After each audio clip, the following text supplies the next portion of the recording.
انہوں نے کہا اچھا میں نے کہا نہیں سر کہ میں نے نہیں رکھنی ہے گھڑی. انہوں نے کہا جب میں سر میں جرنلسٹ ہوں, یہ خبریں میں کرتا ہوں, میں یہ سٹوریز کرتا ہوں, میں نے خود توشہ خانہ کیے ہوئے ہیں, میں نے جناب مشرف کے, میں نے گیلانی صاحب کے, میں نے اس کے زرداری صاحب کے یا شوکت عزیز کے, بڑی بڑی چیزیں میں نے خود رپورٹ کی, نیوز میں چھاپی ہوئی ہیں.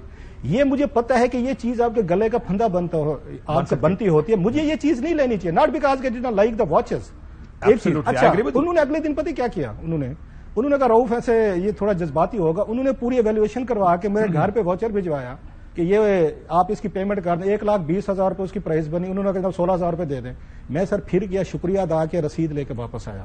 یہ میں نے کوئی نہ اس پر رؤف چوہدری صاحب پہ احسان کیا, نہ میں نے اسٹیٹ پہ کیا, نہ میں نے یہ دس از اے چوائس یو میک, نہیں اس توشہ خانے پہ کیا, میں نے خود پہ کیا کہ میرا نام آپ یہ اس لسٹ میں آتا جو ابھی آئی ہے چھپی ہے تو میں امبیرس ہوتا, میں یہ اخلاقی آ کے گراؤنڈ نہیں لے سکتا تھا. خان صاحب سے مجھے یہ شکایت ہے, ڈفرنٹ نہیں ہے, آپ کے پرائم منسٹر نہیں, خان صاحب نہیں لے سکتے, خان صاحب کہتے ہیں, سنیں میرے, خان صاحب کہتے تھے مجھے اللہ نے بہت کچھ دیا ہوا, بھی آپ کو اللہ نے بہت کچھ دیا ہو تو پھر آپ کیوں وہاں پہ لے رہے ہیں, مطلب آپ ایک سائڈ پہ کہتے ہیں کہ اللہ نے بہت کچھ دیا ہوا ہے اور آپ کو دوسری سائڈ پہ ہیرے جواہرات دیکھتے ہیں, گھڑیاں دیکھتے ہیں, آپ کی آنکھیں چندھیا جاتی ہیں. اچھا پھر تقریر میں پتہ کیا کہتے تھے, ابھی ان بشرا صاحبہ کی بات ہو رہی ہے, مجھے پتا ہے کہ یہ بات لوگوں کو نہیں پسند آئے گی, آپ ان کی تقریریں اٹھا کے دیکھ لیں. جب مریم نواز صاحب کا اس وقت یہ کیس آیا تھا, یہ اپنی تقریروں میں حضور پاک صلی اللہ علیہ وسلم کا حوالہ دیتے تھے کہ جنہوں نے کہا تھا کہ اگر میری بیٹی یا فاطمہ بھی اگر کوئی غلط کام کرتی, ان کے اگر چوری وغیرہ ہوتی تو ان کے ہاتھ بھی اگر کاٹے جاتے.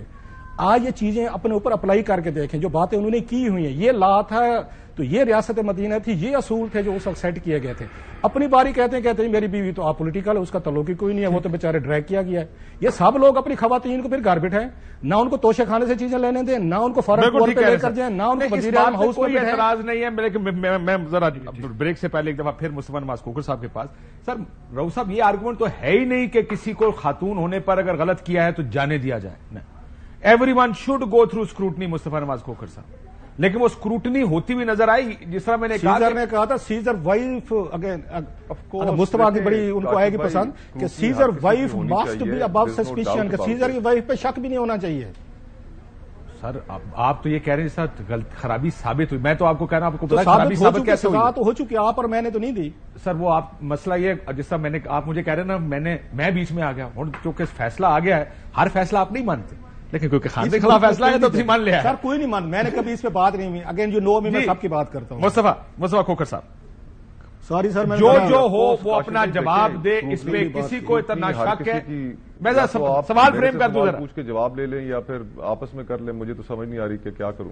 حوصلہ کریں, میں یہ کہہ رہا ہوں کہ اس بات پہ کسی کو یہ نہیں کہہ رہا کہ کسی کو کلین چٹ ملے, جانے دیا جائے.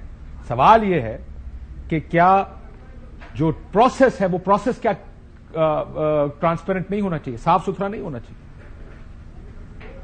جی آف کورس, دیکھیں اس میں تو کوئی شک والی بات ہی نہیں ہے کہ پروسیس ٹرانسپیرنٹ ہونا چاہیے, جو فیئر ٹرائل کے سٹینڈرڈز ہیں وہ پورے ہونے چاہیے. اس پہ تو بحث ہی نہیں ہے. بحث اس چیز پہ ہے کہ اس ملک کے اندر میرٹ کے اوپر کہاں فیصلے ہوتے ہیں. ایک وقت 6 جج سپریم کورٹ کے بیٹھ کر کہتے ہیں پٹی دا نیشن, کہ حیف ہے اس قوم پر, اور میاں نواز شریف صاحب کو ایک سزا سنا دیتے ہیں. اور پھر اس کے بعد آج اگر جو واقعات میرا خیال ہے پیٹی دا نیشن پہ گیلانی صاحب گھر گئے تھے, فار ناٹ مسٹیک, نہیں؟ یس. بہرحال نہیں, وہ کھوسا صاحب نے یہ پٹی دا نیشن کہا, وہ انہوں نے پہلے لکھا تھا ادھر behind every fortune there is a crime, یہ میاں صاحب کے کیس میں 2012. اور آج سے 4-5 سال بعد اس چیز کی کیا گارنٹی ہے کہ یہی سپریم کورٹ اور اس کے دیگر ججز بیٹھ کے یہ نہیں کہہ رہے ہوں گے کہ یہ معاملات جو اس وقت کے جو فیصلے کیے گئے یہ ٹھیک نہیں کیے گئے. تو ہمارے ہاں جو اصل مسئلہ ہے وہ تو عدلیہ کی کریڈیبلٹی کا ہے, کہ عدلیہ کی کریڈیبلٹی ہے کوئی نہیں. ایک وقت میں فیصلے اور آتے ہیں, دوسرے وقت میں فیصلے اور آتے ہیں. وقت کے ساتھ ساتھ عدلیہ ہماری بدلتی رہتی ہے, نظریہ ضرورت آج بھی اپنی جگہ پر موجود ہے. تو جب تک ہم عدلیہ کی کریڈیبلٹی ایسی نہیں ہوگی کہ تمام فریقین کو اس کے فیصلوں کے اوپر اعتبار ہو کہ ہاں انہوں نے جو فیصلہ کیا ہے وہ ٹھیک ہے. ہمیں پتہ ہے کہ آج کے جو فیصلے ہیں وہ کل بدلے جائیں گے, جو ماضی کے فیصلے تھے وہ آج بدلے جا رہے ہیں. تو آپ کون سی اسکروٹنی کی بات کر رہے ہیں, کون سے میرٹس کی بات کر رہے ہیں, کس کو صحیح مانیں کس کو غلط مانیں؟ یہ بات ٹھیک ہے سر, ٹرانسپیرنسی نہیں ہے نا, کیونکہ سسٹم ایسے کام کرتا ہے. اس کو سسٹم کو کیسے ٹھیک کرنا ہے, جیسا مفتاح صاحب پہلے بھی ریفارمز کی بات کر رہے تھے, سر تھوڑی سی اس کی بھی بات کر لیتے ہیں بریک کے بعد, کہ we need to change the system then نا. The way the system is working, it can't work like this. 2023-24 آ گیا ہے اور سوشل میڈیا کا دور ہے, سب کو پتا ہے کہ حالات کیا ہے, واقعات کیا ہے. ایک بریک لیتے ہیں, بریک کے بعد ذرا یہ ریفارمز کی بھی بات کر لیتے ہیں کہ کیا واقعی پولیٹیکل پارٹیز ریفارمز کرنا چاہتی ہیں. ویلکم بیک ناظرین. مفتاح صاحب, یہ بات ہو رہی تھی حالات, واقعات, روف صاحب سے بھی جب بات ہوئی تھی کہ سزائیں ہو رہی ہیں, وہ ایک علیحدہ بحث ہے کہ کیسے ہو رہی, بٹ ہو رہی ہیں. جب آپ ریفارم کریں گے, جو آپ ریفارمز کی بات کرتے ہیں کہ ملک ایسے نہیں چل سکتا, میں اگر آپ سے پوچھوں سب سے پہلی ریفارم کس سیکٹر میں ہونی چاہیے, تو ظاہر آپ سیدھا جا کے ایف بی آر کو تو ریفارم کریں گے نہیں. اگر آپ ایف بی آر ریفارم کریں گے پھر باقی سارے مسائل تو اپنی جگہ رہیں گے. تو کیا پہلا چیز آپ کیا ریفارم کرنا چاہیں گے جس سے ملک آپ کا خیال ہے ٹھیک ہو ڈائریکشن میں جا سکے؟ سر, کوئی ایک چیز سے تو ملک نہیں ٹھیک ہوتا, لیکن اگر 2-3 موٹی موٹی باتیں کروں تو پہلا میں کام اگر کروں گا تو پاپولیشن کنٹرول کروں گا. آپ کے ملک میں 80 لاکھ بچے پیدا ہو رہے ہیں جن کو آج سے 5 سال بعد آپ کو اسکول بھیجنا, آپ کے پاس اس کے وسائل نہیں ہیں, نہ کلاس روم ہے نہ پیسے ہیں. تو سب سے پہلا ریفارم جو ہے نا وہ پاکستان کے اندر جو سب سے زیادہ ضروری ہے, سب سے اہم ضروری ہے, وہ پاپولیشن کنٹرول ہے. اس کے اندر آپ کو پورے لوگوں کو, علماء کرام کو, تمام اسٹیک ہولڈرز کو بٹھانا ہے. ہر تحصیل کے اندر آپ کو ایک ریپروڈکٹیو ہیلتھ کی کلینک کھولنی ہے. فری آپ نے کانٹرسیپٹیو ہماری بہنوں کو دینا ہے.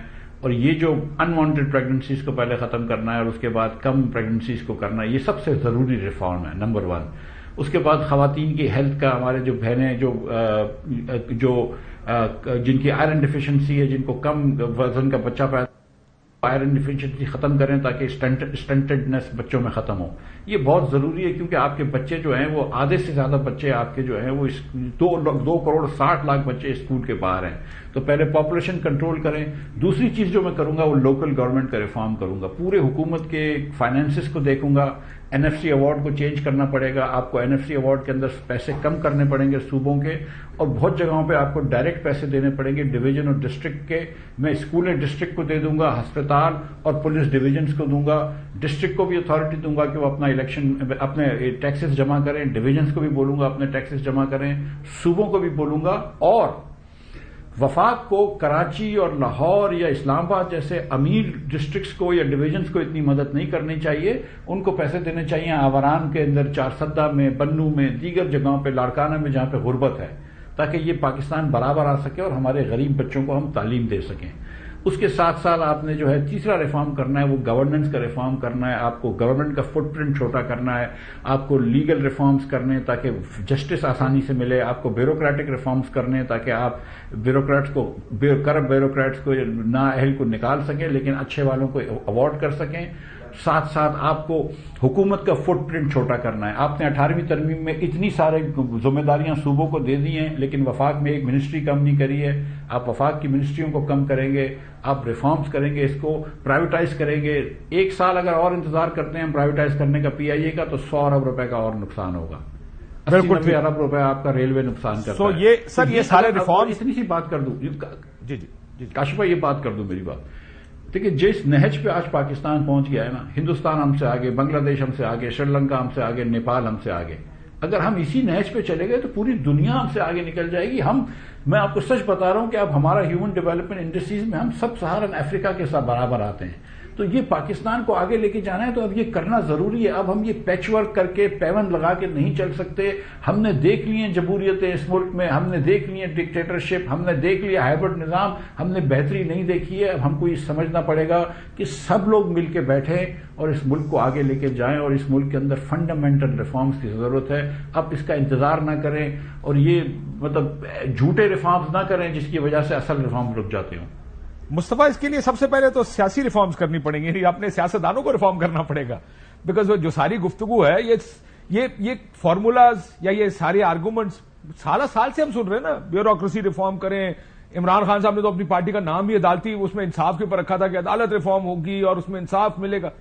لیکن اس ملک میں تو سیاستدان کو میں نے کوشش کرتے ہوئے بھی نہیں دیکھا کہ اس نے یہ اس طرف کچھ کیا. سب سے پہلے تو آپ کو پالیٹیشنز ریفارم کرنی پڑے گی کہ میرے ملک کے جو سیاستدان, جو وزیر اعظم بنے یا جو پارٹی کے ہیڈز ہیں, وہ ریفارم ہوتا کہ یہ سارا کام شروع, وہ بدلے لینے سے باہر نہیں آتے. بالکل ٹھیک کہہ رہے ہیں. اور المیہ یہ ہے کہ سیاسی جماعتیں اور جو ان کے قائدین ہیں ان کی ترجیحات میں اب یہ ریفارمز بھی شامل نہیں ہے, ملک کے اندر اصلاحات بھی شامل نہیں ہے, عوام کے اندر فلاح خوشحالی لے کر آنا, نظام انصاف کو تبدیل کرنا, یہ ساری چیزیں جو مفتاح بھائی نے کہیں.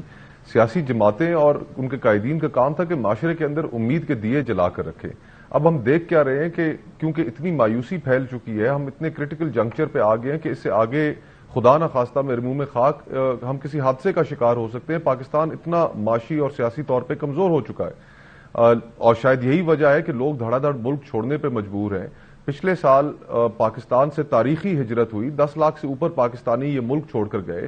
پھر ہم ایسے ایسے واقعات کا سنتے ہیں کہ ایک ہی حادثے کے اندر 400 کے قریب ہمارے بچے اور بچیاں، جن کے اندر خواتین بھی شامل تھی، یورپ جانے کی کوشش میں یورپ کے سمندروں میں ڈوب کر جہاں بھاگ ہو گئے۔ تو اس کی ذمہ داری کس پر ہے؟ ذمہ داری اس ملک کی اشرافیہ پر ہے، سیاستدانوں پر ہے، سیاسی جماعتوں پر ہے کہ وہ ملک کے اندر وہ کر ہی نہیں سکے جو ان کو کرنا چاہیے تھا۔ اور آج فرینکلی ترجیحات جو ہے ہماری پولیٹیکل کلاس کی، وہ 99% پاکستان کی ترجیحات کے ساتھ نہیں ملتی۔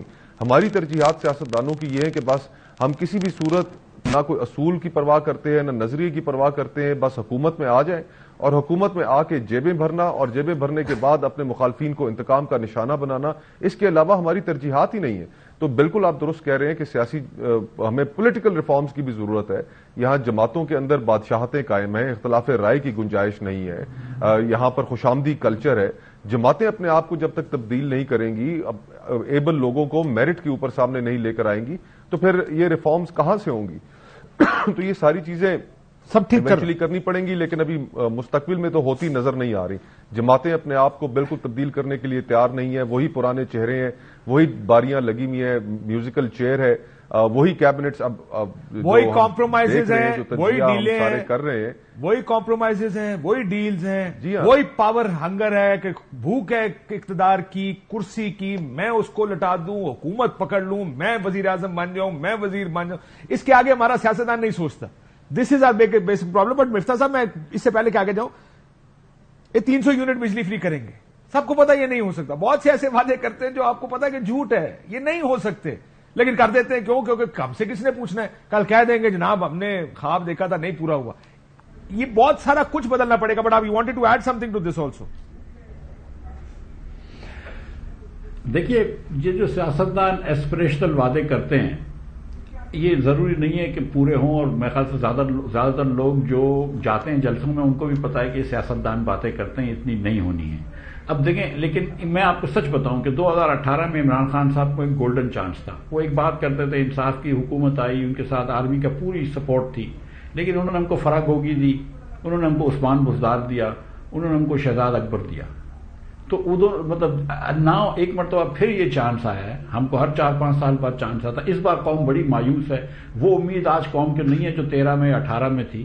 لیکن اب بھی میں سمجھتا ہوں کہ اگر حکومت آتی ہے اور Mian Nawaz Sharif as the senior most politician سب سیاسی جماعتوں کو اور تمام اسٹیک ہولڈرز کو لے کے بیٹھتے ہیں اور بولتے ہیں کہ چلو ٹھیک ہے، جو ماضی میں ہوا ہم آئندہ اپنی حکمرانی ٹھیک کرتے ہیں۔ اس لیے نہیں کہ مفتاح اسماعیل کی حالت ٹھیک ہو جائے گی، مفتاح اسماعیل تو اس ملک کی حکمرانی اشرافیہ میں شامل ہے، اس لیے نہیں کہ مصطفیٰ نواز کی یا کاشف صاحب کی یا رؤوف بھائی کی حالت ٹھیک ہو جائے گی، ہم تو وہ اچھے جگہ بیٹھے ہیں۔ لیکن آپ یہ سوچیں کہ 90% پاکستانی جو ہے نا، اس کو آپ نے اچھوت رکھا ہوا ہے۔ آپ گاڑی چلا رہے ہوتے ہیں، ماسی کے بچے کے پیر میں چپل نہیں ہوتی، آپ دوسری مرتبہ دیکھتے نہیں ہیں، آپ کو لگتا ہے تو ماسی کا بچہ، اس کے پیر میں کہاں چپل ہوں گے۔ آپ یہ دیکھیں کہ 78% بچہ آپ کا پڑھ نہیں سکتا ہے 2 جملے۔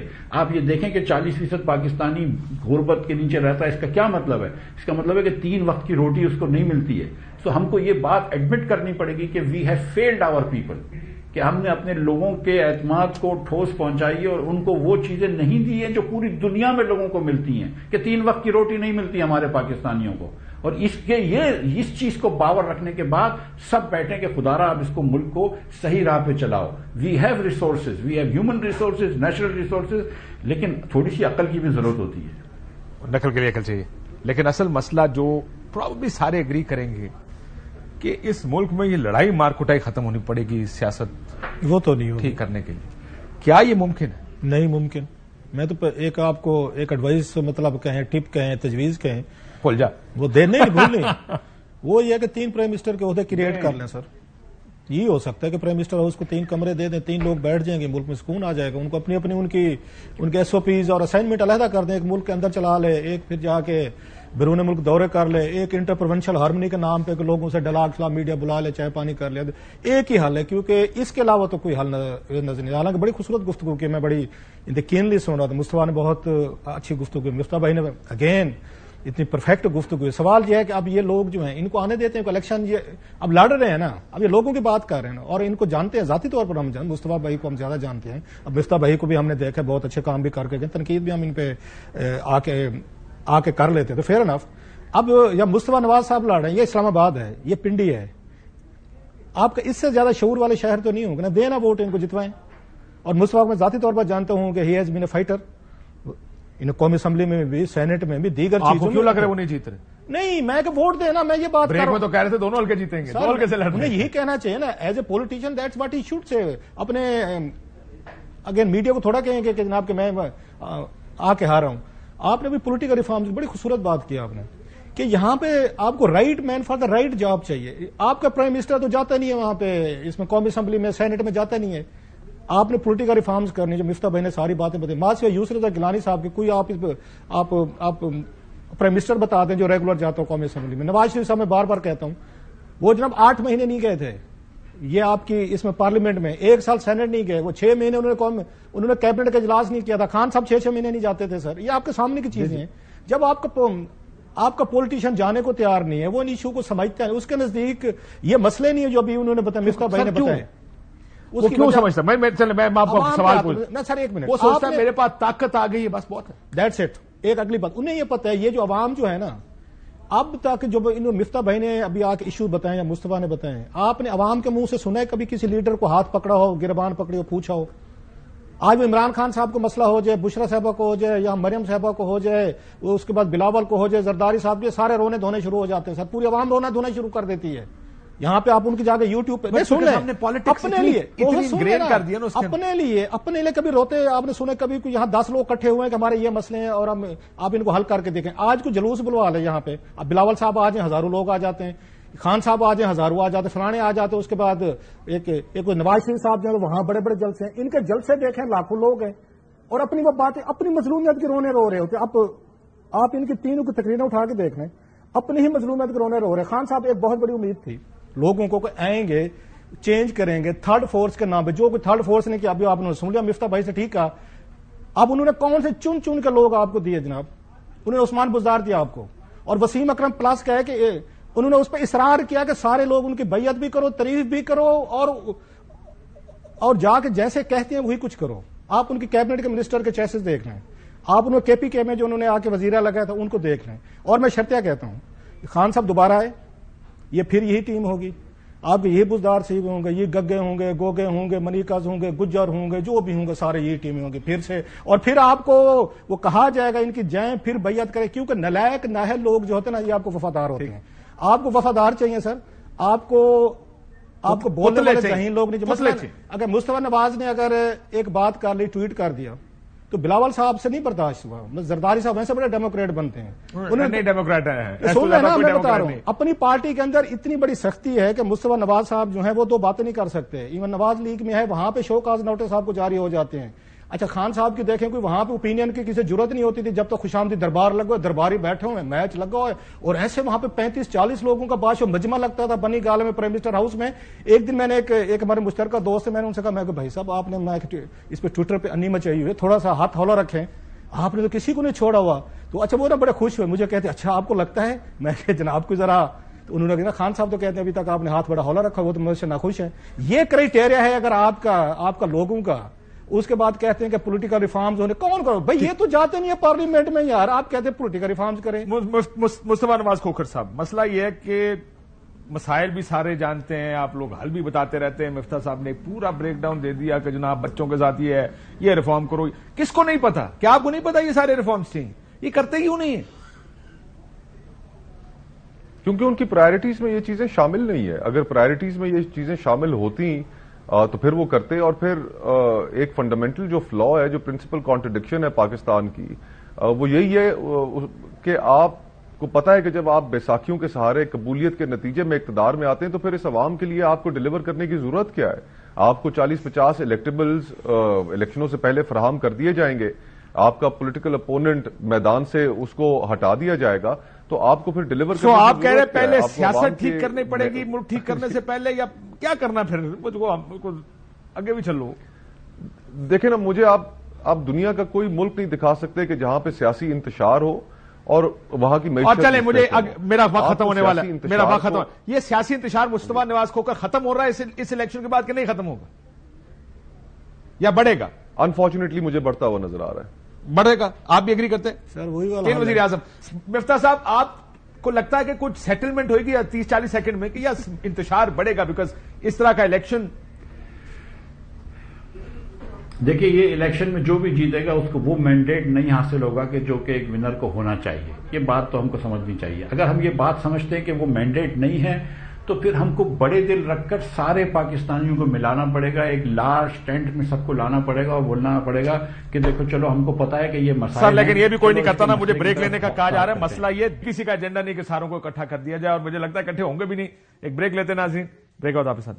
ناظرین یہ جو گفتگو کی جا رہی تھی کہ سارے اکٹھے بیٹھے, اس لیے نہیں ہوگا کہ سارے کہتے ہیں اکٹھے صرف اس وقت بیٹھے جب کرسی اقتدار کی میرے پاس ہو. لیکن یہ سب کو ماننا پڑے گا کہ جب تک اس ملک میں سیاسی اسٹیبلٹی نہیں آئے گی ملک ٹھیک نہیں ہو سکتا. ایک چیز جو تحریک انصاف کے منشور کی مجھے ذاتی طور پہ پسند آئی ہے وہ یہ کہ اسمبلی کی مدت 4 سال ہونی چاہیے. 5 سال دا برداشت اس ملک میں کسی کے پاس نہیں ہے. اس مدت کو 4 سال کریں, چھوٹا رکھیں, سولوشن اورینٹڈ رکھیں, اور اس کے بعد پھر اچھے پرنسپلز نہ سارے تیار ہو جائیں کہ مجھے فائدہ ہے تو میں ہر غلط کام کرنے کو تیار. اجازت دیجیے, اللہ حافظ.